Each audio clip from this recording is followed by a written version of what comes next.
All right, we are live. I always wait for the little button to come on the top. Thank you guys so much. This is my favorite part because you can look over into like the attendees and you can see everybody coming on. And I love it to see Amy, who was on last week, is already logged on for this conversation. As always, chat. Let us know where you're coming from. As everyone's logging in, I will take the opportunity to say I never do this, but you know, Tampa Bay is in the Super Bowl on Sunday, so I had to don my Tampa Bay attire to root for the home team. And if anybody is on from Kansas City or you're a Chiefs fan, I wish you a good game, but I think we're going to take it. I'm just saying. I got to throw that out there. We have a really great conversation today with two ladies that I know and love, and it's going to be a fun hour. That's all I have to say. And we may need to have them, come back on because it's going to be fun and we like fun. So I hope everyone has had a good week, and we're going to get started because I know there's a ton that we're going to want to talk about, and we're going to get talking and we're not going to stop because that's just the way it goes. So before I let Melody or Jamie Lynn introduce themselves, I will throw a shout out to Tour Operator Land. They're a great resource. Itineraries, royalty-free photos. Operators absolutely should be logging in and using this site. And if you are a supplier and not on the site, please reach out to Betsy Cooper and find out how you can put information on there because it's marketing for you right now. And everybody should be using it, in my opinion. And Betsy will put all of her information in the chat box for you. So Melody, I'm going to start with you. How are you, my friend? Tell me what's going on. Introduce yourself and a little bit about your company. Sure. So my name is Melody Jordan, and I am co-owner of Frontline Tours. My husband, Paul, who a lot of you know, and myself co-own the company. We didn't start the company. Actually, it was founded by 6 amazing people, Randy and Jocelyn Jordan, who are my in-laws, Paul's parents, and Ken and Beverly Foster, who helped start the company, as well as Jeff and Nicole Foster. They are Paul's aunt and uncle and cousins. So they started Frontline Tours as well as casino vacations about 20 years ago. And they started rolling, they were partners, and it kind of grew from there. They were doing day runs to the casino as well as day trips and overnights. And that's when Frontline Tours kind of took off with the overnight destinations. Then about 6 or 7 years ago now, Randy and Jocelyn decided to, and the team decided to separate the company. So Frontline Tours went off on its own, and Randy and Jocelyn asked if Paul and I would be partners with them, which was amazing. So we joined the Jordan team, and since then have kind of just, been living the dream of tourism and doing these great trips all over. So I love it. I also know that Paul is around the corner there. So Paul, you want to roll on over here and say hello to everyone? Here's my honey. So how are, and the tours you focus on are day trips and some overnights just locally in Canada, or do you come into the US? So we do not do day trips. Actually, Casino Vacations does all the day trips, which is great. We've diversified. We only do the overnights. We do overnights, locally, all over Canada and all over the US. They range. So we don't typically do one night, starting at about 3 nights on. Perfect. So yeah, and we're located in Burlington, Ontario, which is in between Niagara Falls and Toronto. So we're kind of right in the middle of the GTA and Niagara. Great location. Love it. Yeah. Thank you so much for taking the time to be with us today. Thank you for having us. Of course. Jamie Lynn, trouble right there with a capital T. How are you, my friend? Tell us about you and the company. I'm good. How are you? Doing well. I'm doing well, yeah. Good. Well, I hope all of our listeners are doing well, and thank you all for jumping on and taking part and being a part of this today. And thanks for having us. So I'm Lynn Thompson with Southern Escape Tours. So we're a new tour operator company, Tennessee Local Receptive. I'm gonna stop you there for a minute. New, like she started her company in April of last year. So talk about a woman with some guts right there. I mean, okay, so you go on, Jamie Lynn, keep going. Some people call it guts. I'm going to say kind of crazy. Anybody that knows me, you know, I have a very outgoing personality, you know. So I do have a business partner, Amy Spear from the Nashville CVB, or CVC, Nashville Convention and Visitors Corporation. And she was with a local receptive prior, as was I, and I came from the Opry in the state of Tennessee. So, you know, we're in this keeping the momentum. When life gives you lemonades, we decided to make some really sweet Southern lemonade. So we focus on tours to the American South. We're completely customized. We do overnight. So as a new business, a seasoned veteran opening a new business. So we focus mostly on overnights. We're looking at some day trips, you know, attraction passes, things like that, but we're 100% customized. So yeah, any new destinations, anything, we're open to all kinds of new ideas. We love being inventive, thinking outside the box. We love a challenge, obviously. So yeah, you know, it's all about keeping things new and keeping things relevant. And I think now is more of an essential time to do that than probably ever before, being in the midst of what we're all going through right now. So yeah, I'm excited to be here and excited to be partnering with everybody. So thank you. I'm so glad you're here. Thank you. And I couldn't agree with you more. You know, I think right now, the travel industry, you know, I think we all see a light. We see things moving forward, and I think we're more important than ever. I mean, would you guys agree with that? Like tour operators, travel professionals, more important than ever to get this industry back on track. Absolutely. Yes, I think it's staying positive. I've always been a glass is half full. Staying positive, keeping the momentum, you know, staying fresh, new ideas, getting people excited. I think in the past, for me, I felt like it was always trying to sell a customer a destination. Now it is selling them that it's safe to travel, and, you know, and then of course what's open. So it's kind of more of a two-part. I feel like now it's just the safetiness of it's going to travel or when you'll feel safe to travel, and definitely the message of doing your part, you know, now that vaccinations are starting to be distributed, and we're seeing the older, you know, the senior adults, that first tier demographic getting vaccinated. You know, we're excited about that because that's kind of our target demographic, or the senior adults. So I definitely think that could work to our favor. You know, Nashville's an it city. We have a lot going on. Tennessee and just the South in general. I think a lot of people are just intrigued and ready to get out and travel. Oh, so ready. What about you? Including myself. Yeah, me too. Yeah, we're so ready. We're ready when our customers are ready, pretty much, and when the government will let us.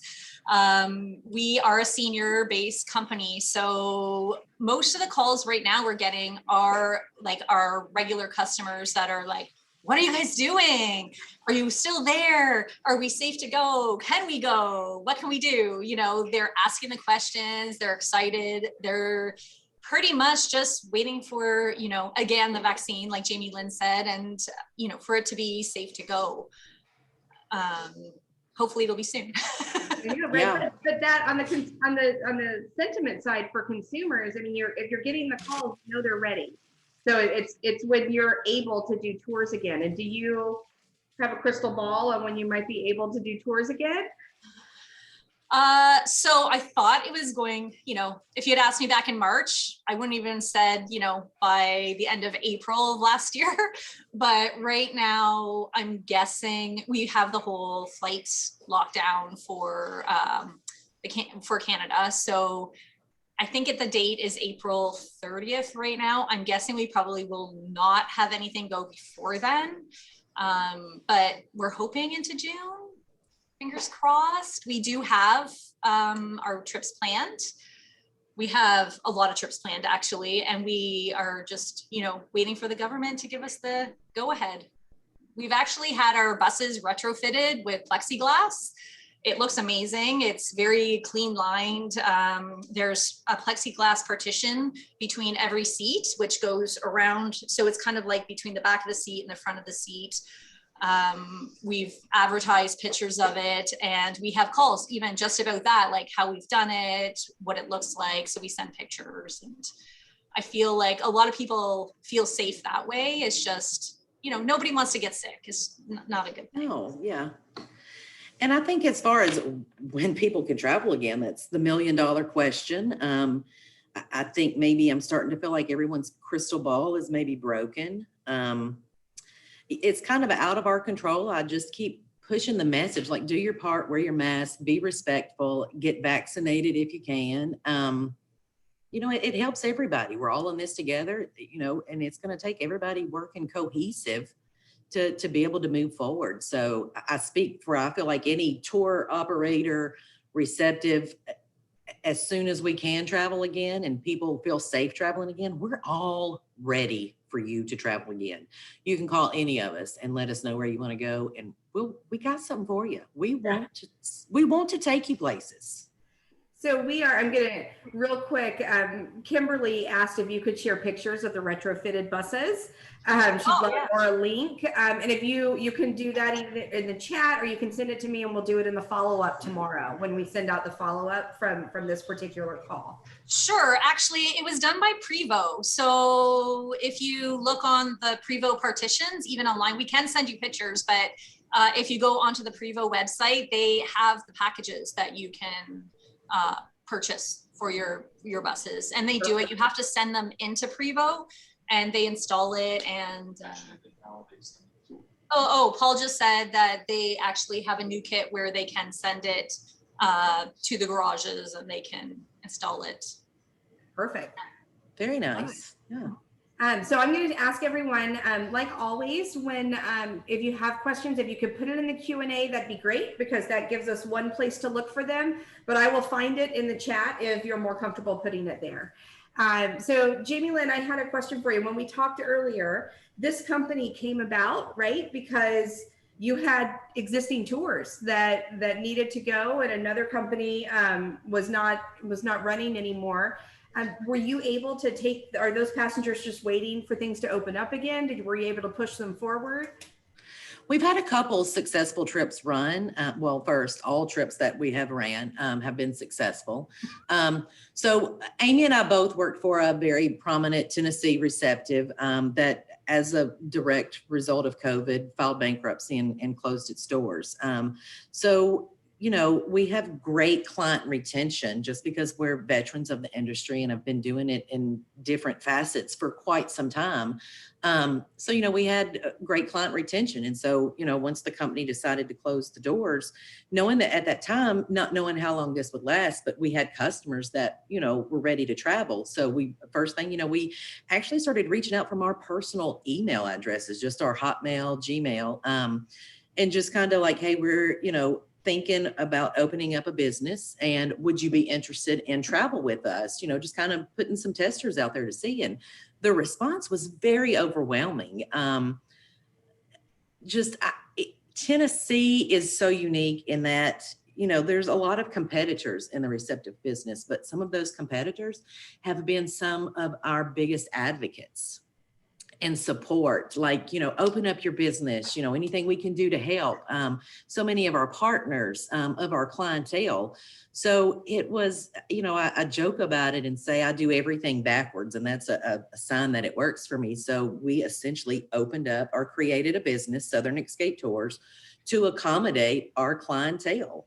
Very backwards, and it seems to work. So it's just crazy. There's no other words to say it. It's, at first I was thinking not a problem, but like, what are we going to do? And then I was like, we're just, we're going to do it. Life gives you lemons, you make lemonade. We got great support system. So it's working. We're excited. It's a lot of learning, a lot of challenges, of course, opening in the midst of a pandemic, but we're very blessed to have such great customers and partners and just support from the industry, period. We're very, very blessed. So it's a confirmation that we're doing the right thing. Heck yeah. Oh my gosh, we're coming out of this. We know we are, and we're coming out of it together, and we're going to come out of it stronger. We're gonna be driving those buses like boom. I don't have buses, but I'm sure Paul will let me drive a bus, Paul and Melanie. And No, we actually don't have buses either. We There's Paul's in the background going, no. well, we're gonna find some jumped off. buses and just drive them like mad women, just until we just blow the top off this pandemic and get people traveling again. Yeah. We call them our buses, but we actually use a bus company for our buses, but we have ones that are that we specifically use for Okay. So we're able to put in requests for our buses and our buses. See, I wonder where I would get them.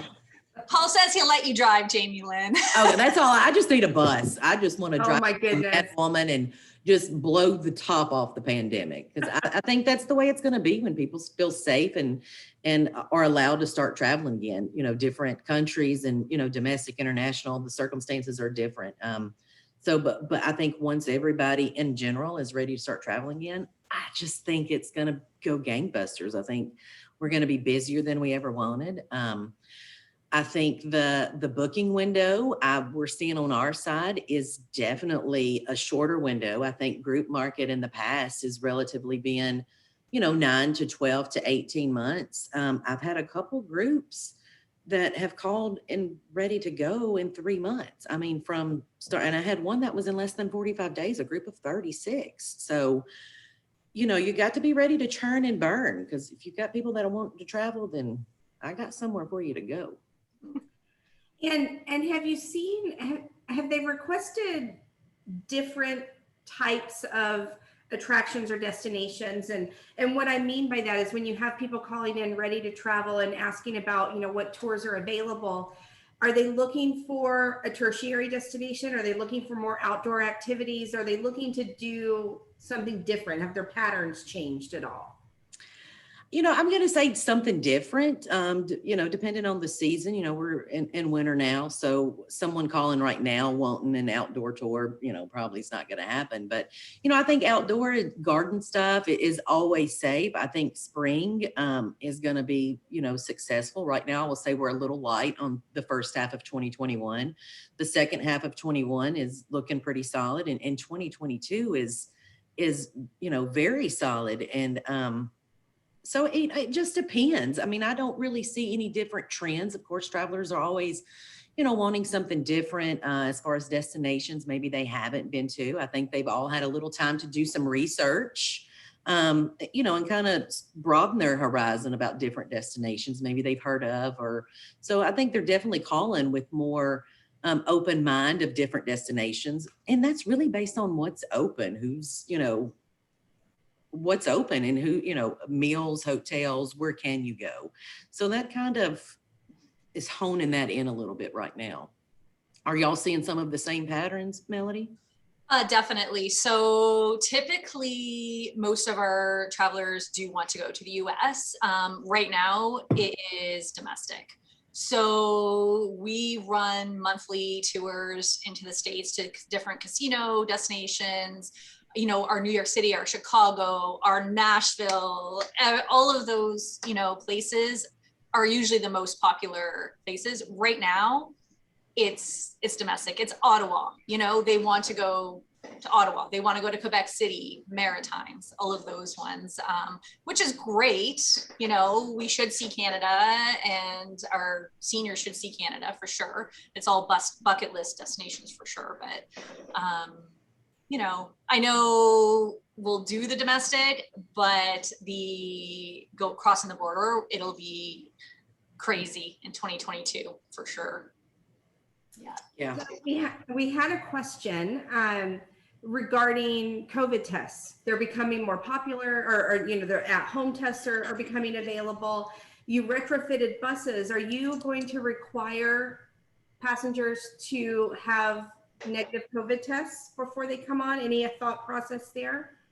So for us, things change so quickly, and I don't know, because, you know, by the time we're open to go at the end of April, May, June, things will change 100 times over. So you know what, if there is an at-home COVID test that's been approved by the Canadian government that we can do that's inexpensive, maybe that would be amazing, right? Right. Like, it would be great to be sure. I don't know.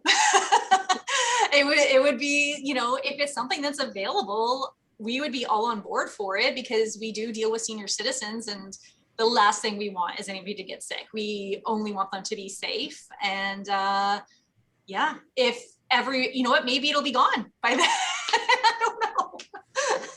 Who knows? One can only hope. I think we're going to learn how to live with this and how to work within it. Yeah. But knowing that, you know, the secondary question came in about requiring a vaccine. You know, that's a lot of the questions that are going around that right now, even with flights. And, you know, are you going to be required to have the vaccine to travel in the future? But do you foresee that with your tours? And maybe, you know, and we'll move on past that question as well, as talk about maybe some of the safety elements that you've put into your tours to make your passengers feel safe. So we have been telling people to make sure that when they get their, you know, vaccine, that they keep that little piece of paper that the government gives them very close at hand. We don't know what's going to be required. We don't know if we do end up crossing the border at the end of this year, will they ask for it? We don't know. As a business, will we ask for it? Probably not. But again, things change monthly, weekly, daily. I guess we're just going to have to wait and see how quickly it all rolls out, and what, you know, destinations are going to ask for. You know, will going into, you know, Casino Lac Lemay ask us for our customers to have a COVID test? If they do, we're going to have to ask for it as well. Right. And I echo all of that. So we can't be the enforcers. I mean, in the travel industry, we're essentially the front line. So it comes down to destinations, and then within the destinations, the attractions. So we pretty much will try to push what the destinations and the attractions that we're going to. For us, for Southern Escape, we mostly deal with preformed groups. We don't sell retail. So, you know, if you want to travel together, then y'all decide, do you want to get your vaccination? You know, for new thing, you know, we'll provide masks, hand sanitizer. You know, I've accompanied the entire trip for a couple, just to make sure that, you know, for me, I have to make the people feel safe. It's a comfort level. If you're in my city or in my state, I want to make you feel safe. And that's everybody, not just on an individual basis. But as you know, we want people to travel, but we cannot be the reinforcers. We're never going to be able to, you have to have a vaccination, or you have to have that COVID test. That can't fall on us, because we take people to so many different places and destinations and attractions. I just don't see that we're ever going to, or should be, the enforcers of something like that.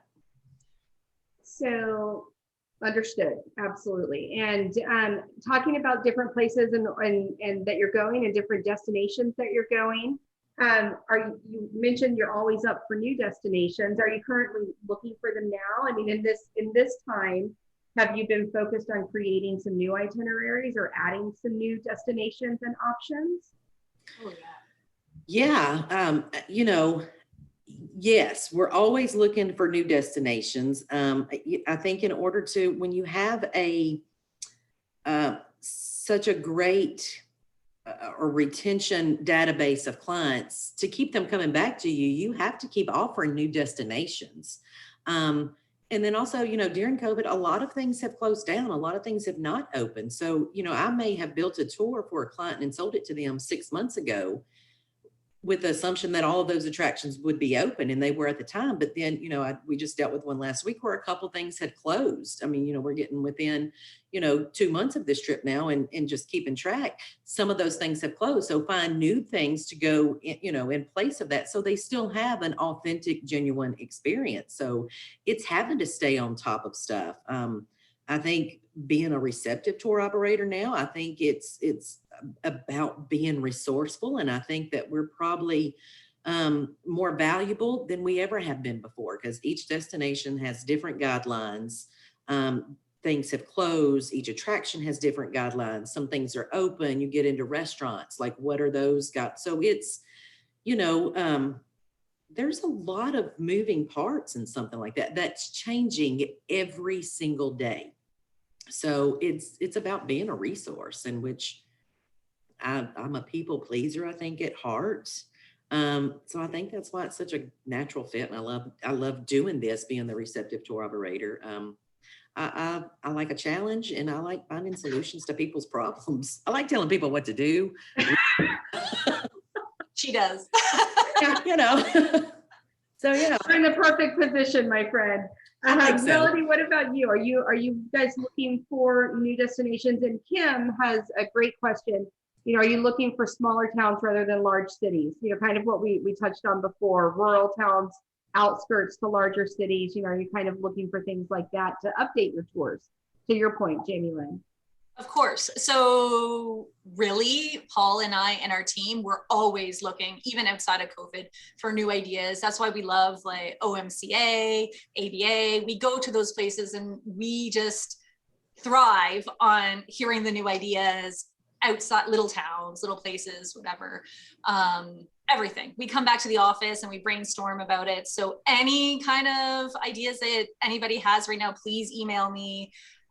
melody@frontlinetours.ca, or Paul, or just our info, and we'd love to hear from you. The issue that Jamie Lynn touched on regarding, not knowing when things close, and not knowing things are changing, how big groups are allowed to be in different things, any of that information, we would love to know it as well, so we can reflect that in our tours. Unfortunately, you plan so far in advance, and like she said, we find out things are closed, or, some of our friends and partners and colleagues are not there anymore, which, it's good to know. It's good information for sure. So. Absolutely. So let's talk about marketing for a little bit. And if you're doing any, and what it looks like. I mean, I know, obviously, maybe we should start with talking about what is your usual marketing outside of COVID, and what are you doing now, if any? I can speak on that real quickly. Being a new business, opening in the midst of a pandemic, really no marketing before, as from different companies, different organizations. Yes. And everybody had a marketing plan, and, you didn't have to think outside the box. Being a new business, there's only one way to go, and that's up from here. So we just launched did our first e-blast marketing campaign, pretty good results. A lot of interest in travel. So yeah, I mean, of course, social media, not having a budget. And I think that's the biggest thing in marketing these days is lack of marketing funds. So being creative, not being scared to try something new. Yeah, I mean, thinking outside the box. So, and if anybody has any ideas, let's hear it. I mean, I'm open to really pretty much anything. So let's hear what Melanie and y'all are doing. Give us some ideas. Pressure, Melody. What are you doing? Well, like Jamie Lynn, there's no budget. Right. So typically we advertise through the newspaper because we're a senior-based company. A lot of our seniors receive the local newspapers. This year we have done one major ad with the new year advertising our domestic travel. We haven't advertised in the paper only because of budget, and we wanted to see how things were going to progress, with vaccines being available and all of that stuff. So right now we do have a Facebook page. We do e-blasts actually, and we often get lots of feedback, emails back from our customers. We even do e-blasts just on like, hope you're doing well, not necessarily even a product. So we're hoping as things get better and they start clearing up in different areas, we'll kind of strategically plan around where, areas are doing better. So say Ottawa starts doing better, we're hoping that we can just advertise a little ad about our trips to Ottawa. We haven't done it. We don't know if it'll work, but that's pretty much our plan. The good thing about being a small company and, being family run and all our ideas and brainstorming amongst ourselves is that we can change our plan daily even. This looks good. So yes, we all agree and we go ahead with it. I hope we can do more advertising in the future and, it'll get better. I mean, it's about communication. It's about staying relevant right now. And I think, do you do any partnership with your supplier partners? DMOs are sitting up right now saying, they've created a lot of Zoom trainings or virtual fam trips. Is it something that there are suppliers that are on the call that can partner with you when the time is right and when you're ready to get moving on that? Have you ever done anything like that, or? I haven't. We're members of ABA, and of course we have the Nashville Convention and Visitors Bureau and Chattanooga, CVB, and then the state of Tennessee. That tourism department is absolutely amazing. So I just think it really comes back to no one's really marketing anything just yet. I think the message, I know from like the state of Tennessee and from the Nashville CVB, is like, we're here when you're ready to travel. So it's being more relevant, top of mind, not really promoting a specific product. It's just trying to maintain that not being forgotten destination or approach just yet. But I definitely think that there's a lot of opportunity once things start to open up and people see that there's a reason to start marketing for specific products and specific destinations and to a specific demographic. I don't know when that will be, but I definitely think everyone's always partnered well together with vendors and suppliers and DMOs. I think that's how really travel has become so successful within itself. This whole hospitality industry is that we all know we have to work cohesively. Absolutely. So we love photos, we love videos, we use things that they provide all the time, media that they provide all the time for our website and for, our Facebook. Sometimes it doesn't apply because it'll be like kids playing in a park somewhere. So we can't necessarily use it because it doesn't apply to our group, but anything that shows a senior doing something or something exciting, or even, the Smoky Mountains or, Cape Cod, the beach, or, things like that. We definitely use that. When you say partnering, I don't know, like if they have anything else to offer. We don't really get offered anything more than that. The FAM part of it, actually, I even registered for a Washington FAM yesterday and couldn't log on. I was so disappointed. But yes, we do all the web things that are available, webinars, Zooms, with all of our partners and friends. So I just took that as an opportunity for everyone on this call to reach out and talk to you about what types of opportunities they have for you. Because I know both of these ladies would absolutely love to receive that information. And we did have a question come in, the best form of advertising or the best way to reach out to you as an operator to get your interest in their area, in their attraction. And I don't want to assume what it is, but would it be email the best way to get you? Yes, okay, definitely. And I will say that both Jamie, Lynn, and Melody are going to share their email, and we're going to put that on our takeaway email like we always do, so you can get in touch with them, and you'll have that tomorrow at some point. That'll be in your inbox, so you can send them all of those fabulous ways that they can work with you and you can work with them. You know what? When we look at I mean, nothing like this. We've tackled 9/11. We've had the recession. We've had oil spills or natural disasters. But this is something that we haven't tackled before, that we can really compare it to because it's gone on for so long. But in the past, discounts, incentives, some type of enticement, you would see come out to get your travelers' ideas? And when it comes to your clients, do they look for things like that? Do they look for, some type of enticement at a hotel or an attraction? And if so, what works best with your client? Okay, so because we just do group travel, a hotel offering a discount to us is amazing. We actually do a lot of our planning around special dates. So if, I'm just going with Nashville because I see Jamie Lynn here, but the Gaylord Opryland, they offer us special rates at special times, and we will plan a whole tour to Nashville around those dates, keeping it, the price low for our customers, being able to, book more people just because, it's prime, it's, financially better for them.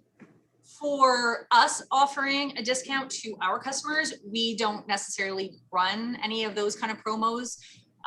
We did last year, and it did work well on one of our trips, but the problem is we just want everybody to get on and have paid the same amount.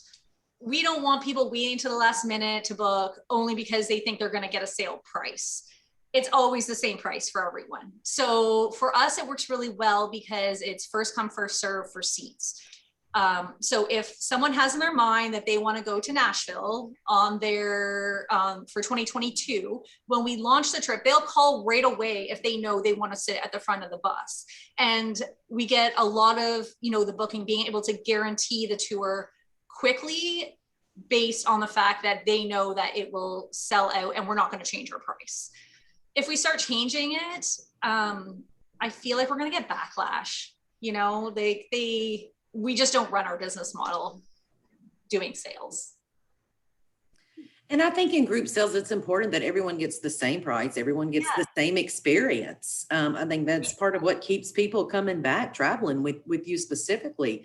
They know what level of, they know what that expectation is. And that's where they feel comfortable with us.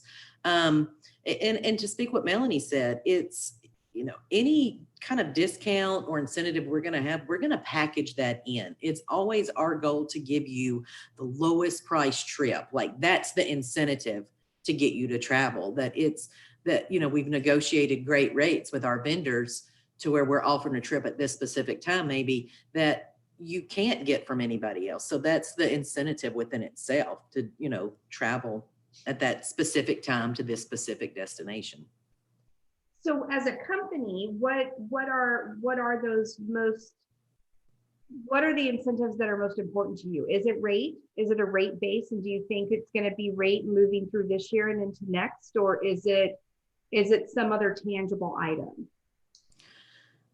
I'm going to say right now, flexibility, rate and flexibility, because we're all in such uncharted waters. What's great this month, 2 months from now, it's completely different. So we may sell and have a full motor coach right now, but then 2 months from now, someone's gotten sick or several people have gotten sick. So flexibility is really the important part now.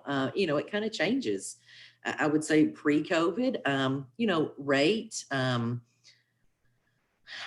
rate driven, comps, the driver, the escort, those are always important. And the experience. I mean, some things I don't think no one is ever gonna, if you have just an amazing experience and it's worth it, then they're gonna pay for it. So it's not always rate, it's flexibility. It's the type of experience. You can't there's no specific answer to that question.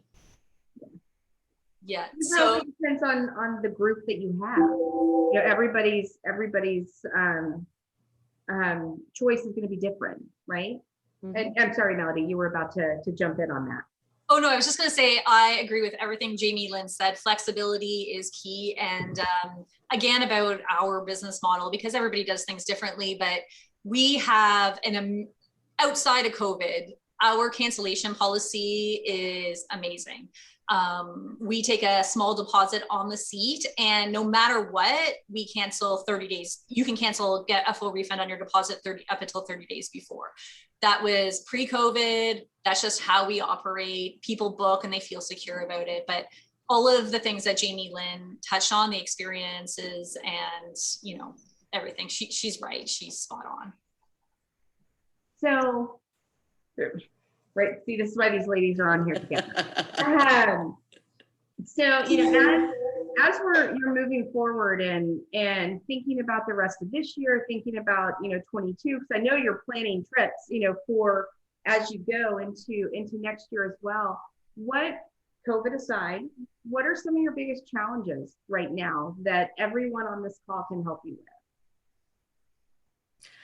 Giving us information, ideas, information, whether it's rates, letting us know about your destination, unique things, flexibility, a lot of new experiences. Like, you know, if you've got a great restaurant, because, you know, a lot of things, it doesn't have to be just a meal, or, I mean, a lot of just unique experiences, whether, you know, you have an entertainer come in or, I mean, there's just so many different ideas. Just, I challenge people to think outside the box. Give us your information, but then also let us know some of the different ways we can work with you. Like, what are some of those options? I think that's important. You know, we all have to be creative and, you know, packaging things. For me, I always want to include things that you can't go anywhere else and get, because if I'm just selling everybody else's product, then you can always go and get that yourself. So I want to sell everybody else's product, but I also want to include some authentic product, you know, that's authentic to that specific destination, because I know that that's an experience. Then I'm selling you an experience that you can't go anywhere else and get. So call me, email me. We're all about the authentic experiences and, of course, rates, destinations, ideas. Yeah. What about you, Melanie? How can people help you? No, the same thing. Letting us know what's, again, open, restaurants, everything like that.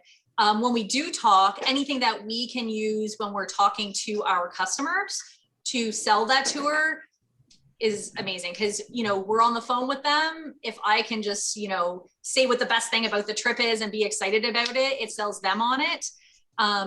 Also, the authentic, like what Jamie Lynn was saying about taking our customers to somewhere authentic and giving them the best experience is what is going to bring them home to tell their friends. So we get so many calls that, you know, oh, we went on the, you know, these people went on your trip and they loved it so much. They did this, they've never even heard of it. This is why we're booking, because they had that experience with you. And the other thing right now is Paul's like holding up his hand. His hand is up. Which I agree with, it's enhanced safety. Like, we need to know all the safety precautions, because that's one of the things that we touch on right away when we're talking to customers that call in. Outside the bus, we know all that, but we need to know what the hotels are doing for their safety. We need to know what the restaurants are doing for safety. Yeah, we need to know all of that. Like, we were able to sell Ottawa, the Hilton Lac Lemay really, really well, because Hilton gave us a whole rundown on the Red Seal Promise, on everything that they were doing. And every time I talked to a customer about it and said what they were doing, they were like cutting me off halfway, because they're like, okay, that sounds great. That's fine. You had me at you had me at seal on the door. So. Yeah. And I agree with that, because it's making the travelers feel safe to travel again. But it's also important to know, you know, the timeline or the itinerary, the amount of time we build for certain things, knowing that there's extra safety precautions involved. Now, we need to know that so we can cushion that for a little more time when we're in the itinerary. So that way we're not starting out behind. We're always, as long as we have your perimeters, your safety, booking, all of those perimeters, we're great at building within those. But if you don't let us know what those perimeters are from beginning to end of your attraction or your restaurant, then we can't talk about, you know, truly what that experience is, and we can't plan for it accordingly if we don't know that. So that is such a valid point that Melanie brought up. The safety, but also if you suggest an extra 45 minutes because your attraction is taking temperatures or whatnot, let us know that. It's fine. We just need to make sure we plan accordingly for it in the itinerary, because you don't want to be the attraction that we show up to an hour late because the attraction we were at before you had extra safety precautions that we were happy to do, but now you're late for everything else. So just always just communicate, let us know what those perimeters are and we can build around it. That's what we do. And if you're suddenly Time for closed, over communication. Go ahead, Melody, I'm sorry. oh, if you suddenly change your hours, like if a museum suddenly is like, oh no, we're going to take Monday, Tuesdays off and only be open Wednesday, Thursday, Fridays, but we have you scheduled in our itinerary on Monday because we booked it a year ago or 6 months ago. Yes, please let us know if you change your hours of operation.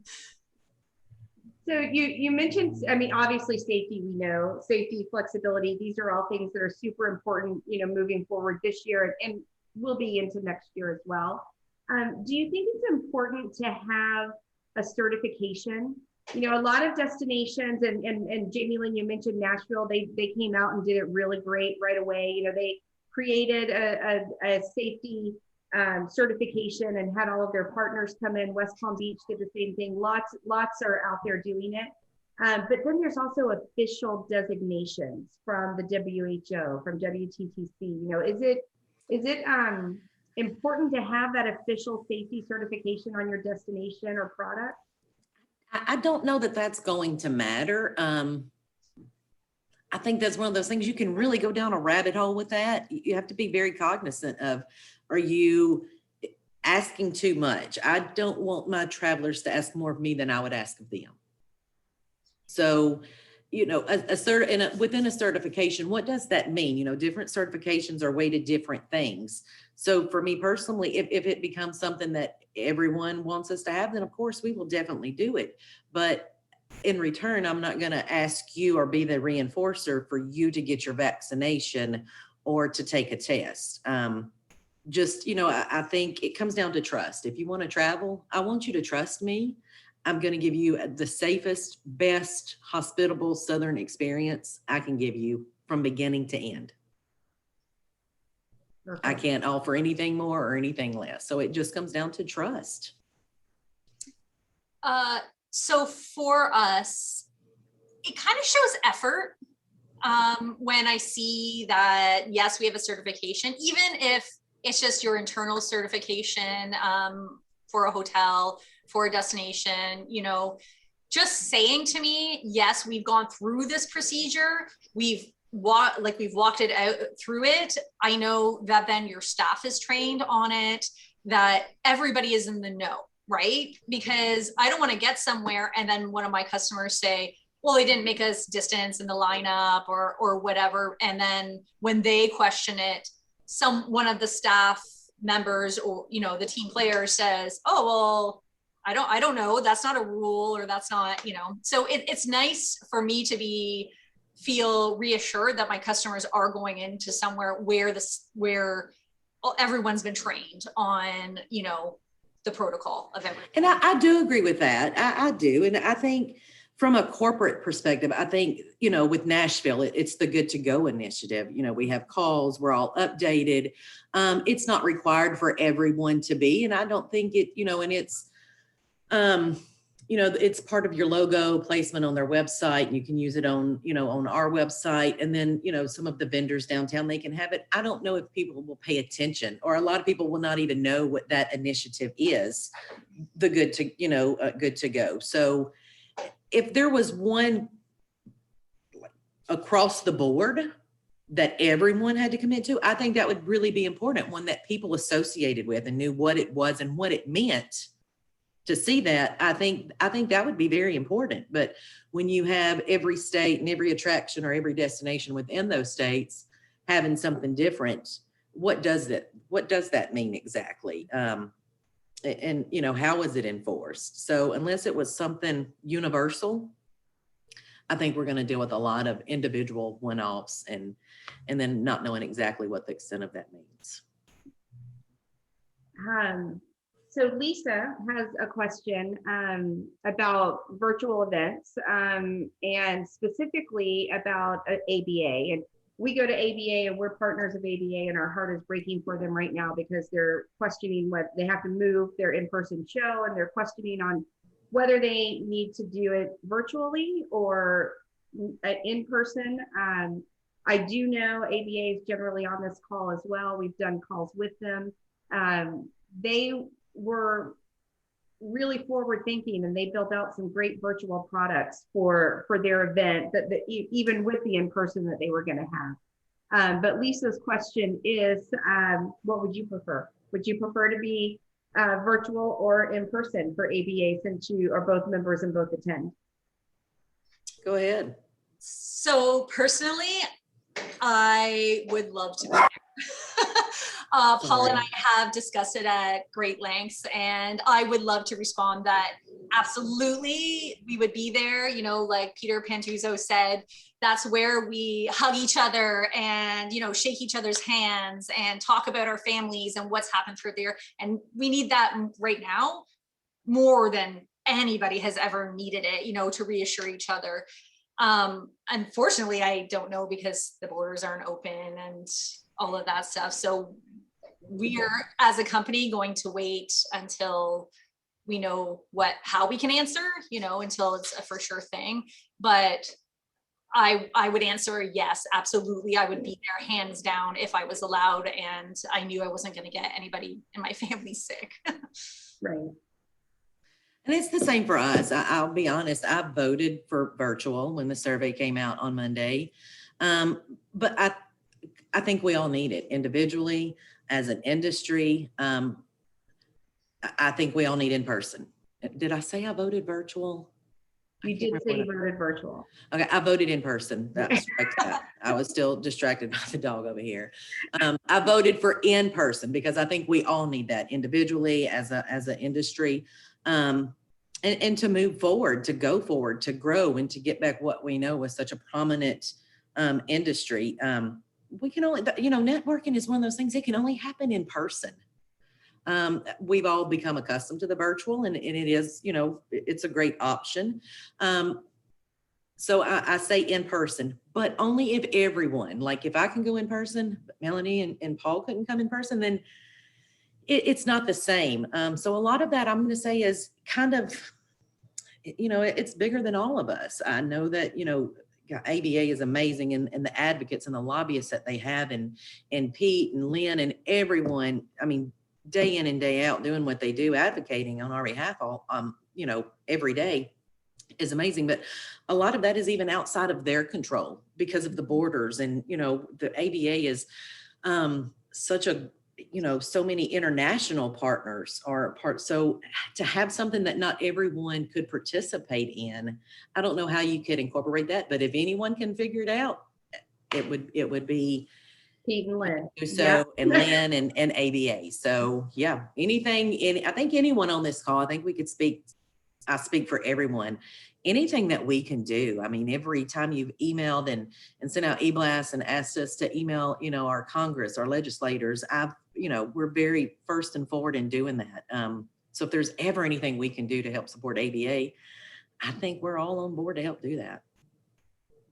Absolutely. I know they're trying to figure it out right now. And we produce trade shows as well at Connect Travel, and we've reached out as well to see if there's anything we can do. I think there's a no-brainer that all of us in the industry want to meet in person. And I think travel shows are going to be more important than ever, you know, so we can get back in touch with each other and start planning and moving forward. But I think the hard part too is we're to hear what they do, because we're such a hugging, you know, so to be in person is one thing, but then to have us all together and be like, no hugging. Yeah.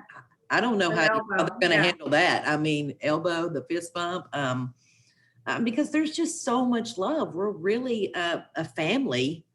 So, I mean, it is hard, but I know that we would all comply with that. It just, you know, you have to stop and think. It would have to be top of mind for me. You know, my first initial is to hug somebody that I haven't seen.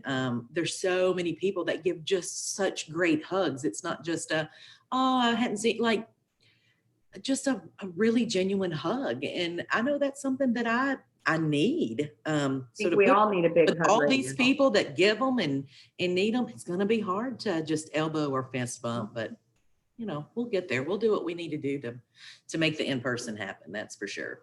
Absolutely. So I told you this hour would go quickly. We have 5 minutes left.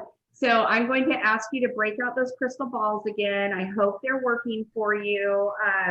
What's your gut feeling for when you might start running some tours? And Melody, yours is easier because you can't do anything till after April 30th, but at the earliest. But what's kind of your gut feeling for running tours this year, for getting back out on the road? Is it going to be this year? Is it going to be next year? What's your gut feeling? I definitely think it's going to be this year, sooner than later, but it's looking more like late spring, maybe early fall. And maybe that's wishful thinking on my part. I'm always going to say the glass is half full. I think as the vaccination continues to be distributed, I think things are going to become more loose. So, I'm going to remain optimistic and say, I think late spring, early fall at the latest, but I think we'll have a great 2021. And, I think 2022 is going to be twice as successful. Love it. What are your predictions, Miss Melody? Paul's giving me my prediction. Oh, Paul's your crystal ball. Roll on over here. Give us a prediction. Okay, so I think we'll start with local in late spring, early summer. Yeah, and probably all through the summer, I'm guessing. And then hopefully we'll be able to cross the border safely and I don't know, September? So I think the shorter trips will happen first. So, the very close, within an hour or 2 hours of travel, those will happen first for sure. And hopefully late spring, early summer, I'd love to see that happen. Cross my fingers. Yeah. But for some of the bigger trips, for sure, you're like later summer, spring. Obviously, for a lot of us, spring is our biggest time, and to lose that would be devastating. So we got to have hope that the fall is going to be our go-to, and I see it as our kickoff. To get everybody up and going and start moving forward. So. I'm very hopeful for a stronger, not 2019 strong, but definitely a 2021 strong fall. So that's what I'm hoping for. Love it.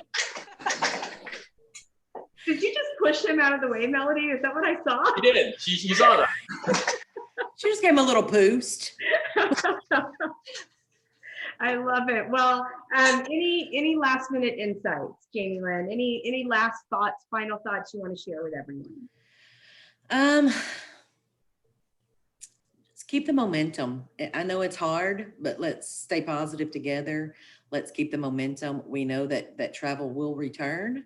And I think once it does, it's going to be gangbusters. So just keep the momentum and stay positive. And just everyone stay safe, do their part. And thank you all. Love it. And Melody, what about you? Any final thoughts there? I say the same thing. Keep it going. You know what? Stay healthy, stay fit, getting your steps in, keep your mind clear, and we'll all meet up on the road soon, I think. I hope so. And I will add in, Alan, I had a great reminder for me, and thank you for this, Alan. The hospitality as a whole supports each other. We always have. That's what we love about this industry. And we have a lot of friends that are out of work right now and have been for quite a while. Things are opening up. So I would suggest, as you hear of positions that are open, share it on your social media, so all of our friends in the hospitality industry can see it. And as Connect Travel, we have the inbound report and the travel vertical that we send out weekly and biweekly that list all job openings that we can find and are provided to us. Yes, so that's very important. Moving so our friends can get back to doing what we all want to do. We can't wait to bring our staff back. We are so excited to have them all back in the office. We miss them so much. I can't even tell you. Yeah, so we are We are here. We are going to have all of our follow-up out to everyone tomorrow. I'm seeing all kinds of virtual hugs in our chat box and everyone, showing the love that they miss each other. And we can't wait to see everyone soon. And we will be back next week with another great webinar just to stay in touch and stay connected with everyone. So Thank you, Melody. Thank you, Jamie, Lynn, and thanks everybody for tuning in. Have a great weekend. Go Bucks. Thank you. And we will see you next week. Bye, guys. Thank you. Bye-bye.